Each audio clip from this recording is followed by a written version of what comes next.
Why is it so hard getting information out to communities of color? Answers up next. My voice is powerful, and the voices of other women are powerful. Our voices could literally change the world. Ask your healthcare provider if Biktarvy is right for you, and visit Biktarvy.com to view the important facts, including important warnings.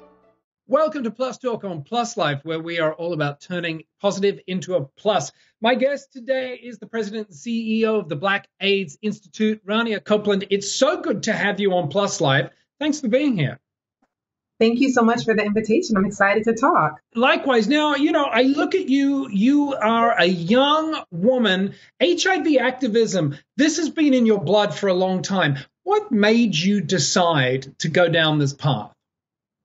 Yeah, I've actually been working at the Black AIDS Institute for 13 years now. So most of my professional career has been dedicated to responding to and ending HIV. I come from a family that taught me the value of giving back to my community. I was taught that as Black people, we experienced all kinds of oppressions today still, and that though slavery was over, though Jim Crow was over, though we got through the civil rights movement, there were many ways that Black people were disenfranchised and oppressed because we were Black. And I thought the way that I was going to give back to my community, how I was going to make my legacy, honor my ancestors, was going to be by helping Black people live long and healthy lives and allowing us to live into our greatness. And I don't think there's too many other diseases outside of HIV that really exemplifies how much racial disparities, how much structural racism really do impact the health and well-being of Black people. Yeah, I mean, it's no secret in this country here in the United States, the disparity between the health, and I use the word care very cautiously because, look, it's no secret. I'm not the biggest fan of the American healthcare system. I can say that as an outsider, someone who comes from a world of socialized healthcare. I believe in it. That's a whole other show. But it's no secret that there are these disparities. Why? Why is it? I don't get it. Healthcare is a right. We should all have it. Why is it that there are these disparities? Well, healthcare should be a human right, but here in the States, it's not a human right. I'm from here, and I'm also not a fan of the system. And so, we have the closest that we've gotten to, healthcare access is the Affordable Care Act. And even still, that really was a hodgepodge of a system. When we look at states that didn't expand Medicaid, kind of go into public health insurance, it's mostly states in the South.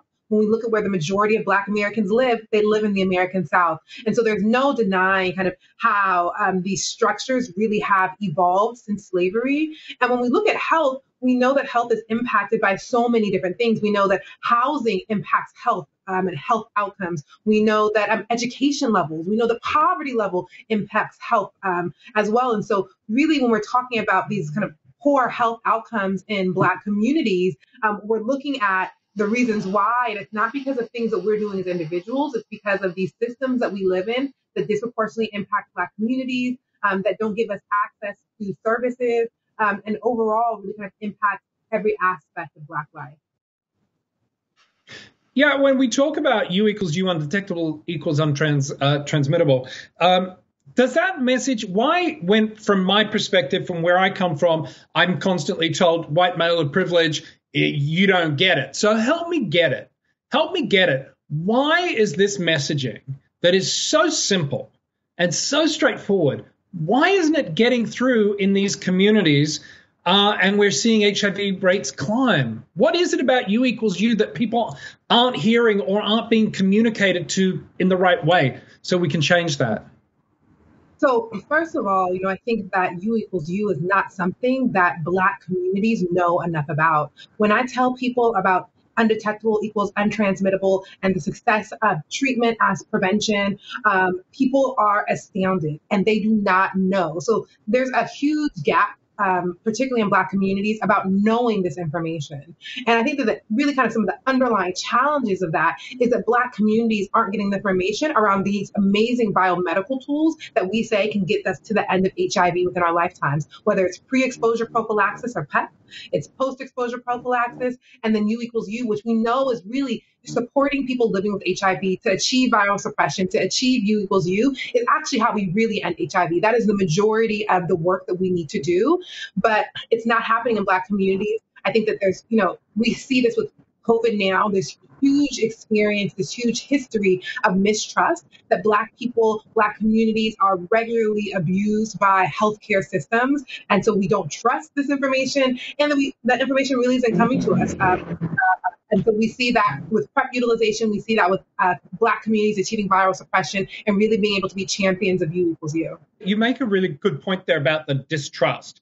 Do you think the distrust also comes from within the Black medical community that serve perhaps communities of color in this country? I still hear about doctors in this country who say, "Oh yes, U equals U," but not my opinion. And quite frankly, Doc, I don't want your personal opinion. I want your scientific and medical. Is the distrust also in the medical system? And if so, what are you guys as the Black AIDS Institute, how are you helping foster conversation to change that ridiculousness? Yeah, what I say about Black healthcare providers and Black people in general, if you ask most Black people, we identify as Black first. And so you can be a Black person who is a medical doctor, have, hundreds of thousands of dollars in loans and training, but that doesn't negate the experience that you have as a Black person. And not really trusting these institutions and not trusting the medical advice behind it. There's also something, though, within there about not trusting community. And this happens with Black communities, white communities. And so even as a Black person, that, the way white supremacy works is that we all kind of live into this system. We all fuel this system. And so believing that people can't make decisions for ourselves, right? And so, whether you're a Black provider or a white provider, believing that if you talk to a client and you let them know about U equals U, that they're going to go and do all kinds of deviant things, when that is not the case. And that really is disempowering communities that are most impacted.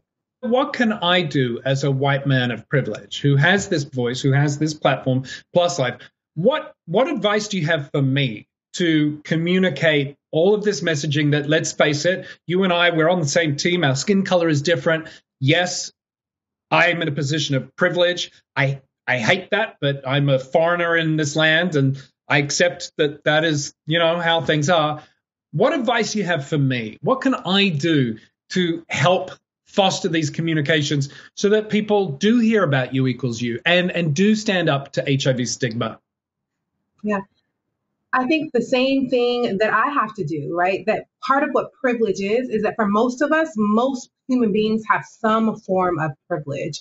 And there's certainly privileges that I have. And what you have to constantly do is be self-reflective.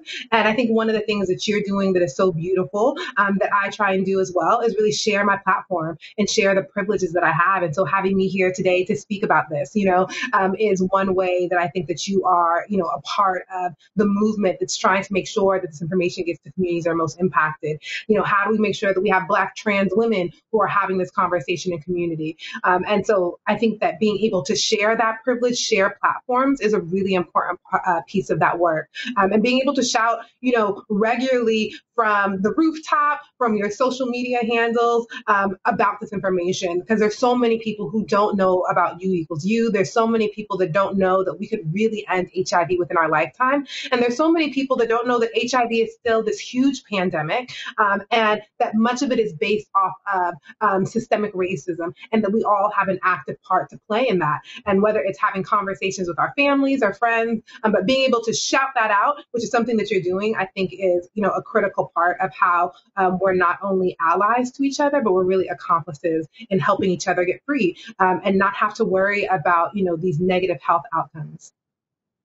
Yeah, and you know what? I will keep shouting until there's no more voice left in me, and then I'll make other people shout. I'll poke them with a stick and make them say it. If people want to find out more about the Black AIDS Institute, how can they? What are the best ways to get in touch with you guys? Sure. Please go to our website, www.blackaids.org. You can sign up for our mailing list on there. You can find us on social media on all the various platforms at Black AIDS. We are giving information out regularly. We're talking about services people can utilize. So please go to our website and follow us on social media. Raniyah Copeland, I wish we had more time, but this has been a great chat. Thank you so much. That is all the time we've got for this Plus Talk. If you want more information, we will put all of what Raniyah has said up on the Plus Life Media website, pluslifemedia.com. Be sure to follow us across all platforms at Plus Life Media. And Raniyah Copeland, thanks for your time. Thank you so much for having me. We'll see you next time.